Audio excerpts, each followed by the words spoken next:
안녕하세요. 소아청소년과 전문의 하정훈입니다. 아이들은 아프기 마련입니다. 유치원에 다니는 아이나 어린이집에 다니는 아이들도 아플 수 있는데 아이가 많이 아플 때는 집에서 쉬는 것이 좋습니다. 하지만 감기처럼 심하지 않는 병에 걸린 경우는 등원할 수도 있습니다. 그런데 아이가 많이 아파 보이지 않더라도 그리고 많이 아파도 어쩔 수 없이 등원을 시켜야 할 부모의 사정이 있는 경우에도 전염시키는 병일 경우 특정한 병은 다른 아이들을 위해서라도 등원하지 못하게 하는 경우가 있습니다. 이번에는 아이가 아플 때 격리해야 되는 경우와 격리하는 기간에 대해서 말씀을 드리겠습니다. 우선 흔한 병부터 말씀드립니다.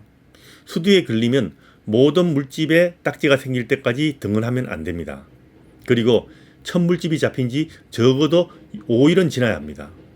그런데 수두 접종을 한 아이가 수두에 걸리는 경우는 아주 가볍게 걸려서 물집에 딱지가 잘 생기지 않는 경우도 있는데 이런 경우는 24시간 동안 새로운 병변이 생기지 않아야 등원이 가능합니다. 수족구병은 열이 떨어지고 입안에 물집이 다 나아야 등원할 수 있습니다. 대체적으로 열이 먼저 떨어지기 때문에 멀쩡해 보여도 입안에 물집이 다 나은 것을 소아청소년과 의사의 진료를 받고 확인한 후에 등원하시면 됩니다. 하지만 수족구병의 경우는 등원 가능한 시기와 완전히 낫는 시기가 다르다는 점은 꼭 알아두시기 바랍니다. 등원 가능하더라도 수주일 이상 바이러스가 배출될 수 있기 때문에 아이들이 수족구병에 걸린 후 등원할 수 있다는 확인서를 받아서 등원한 경우에도 어린이집에서는 전염이 일어날 수 있기 때문에 개인 위생을 수주간은 철저하게 관리해야 됩니다. 흔히 보는 설사의 경우도 설사가 좋아진 후 24시간까지는 격리를 필요할 수 있는데 노로바이러스 장염의 경우는 24시간에서 72시간까지 격리를 하는데 통상 3일 정도 격리가 일반적입니다.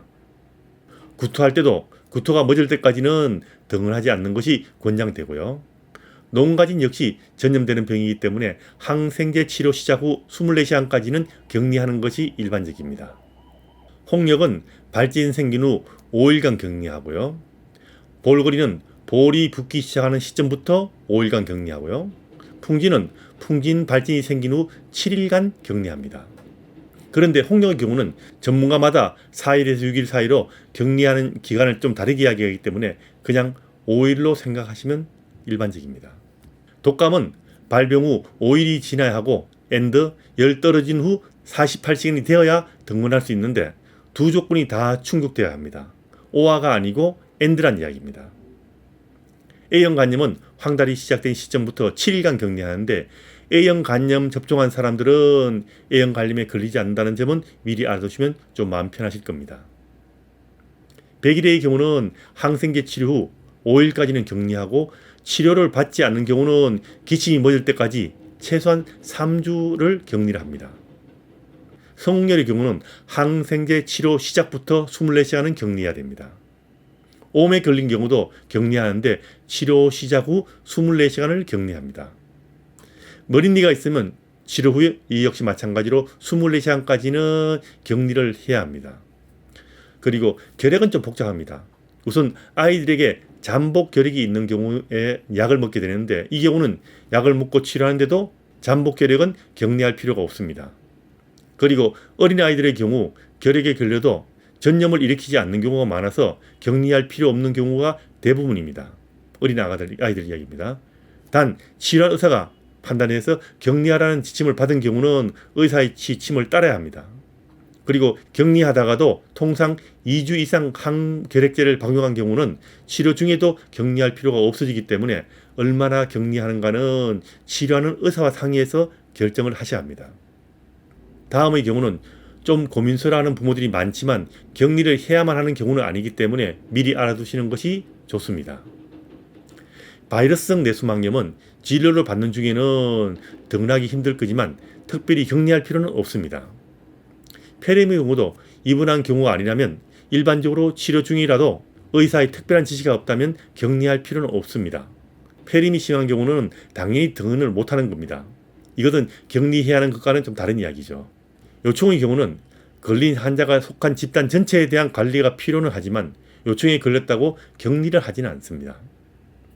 감염성 홍반이라 불리는 제5병은 전염이 되고 발진이 돋는 병이지만 이 병이 진단이 붙는 시점에는 전염을 일으키지 않기 때문에 격리할 필요가 없습니다.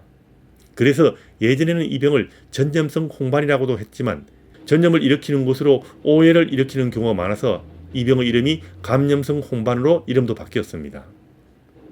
아구창 역시 전파될 수는 있지만 격리를 필요하지는 않고요. B형 간염은 많은 사람들이 겁을 내지만 B형 간염 바이러스 보유자라도 격리를 필요하지 않습니다. 그리고 사회활동을 제한하지 말라는 법도 만들어졌을 정도입니다. CMV라 불리는 거대 세포 바이러스 감염 역시 격리를 필요하지 않습니다. 놀라는 사람들이 많지만 HIV 감염, 다시 말하면 인간 면역 결핍 바이러스 감염도 격리가 필요하지는 않습니다. 여기까지 아이들이 격리할 경우와 격리할 필요가 없는 경우를 말씀드렸습니다. 격리해야 할 병에 걸린 경우는 부모가 사정이 있더라도 질병의 확산을 막기 위해서라도 무조건 집에서 쉬어야 합니다. 그런데 이런 지침과 관계없이 아픈 아이들은 쉬는 것이 좋습니다. 인두염 등으로 고열이 나는 경우 격리하라는 지침은 없지만 열이 날 때는 아이들의 건강을 위해서라도 쉬는 것이 중요합니다. 그리고 어릴 때부터 아플 때는 쉬게 해줘야 어른이 되어서도 아프면 쉴 수가 있는 겁니다. 요즘은 많이 색깔이 바랬지만 개근상 이런 거 신경 쓰지 마시고 아픈 아이는 꼭 쉬게 하는 거 잊지 마십시오.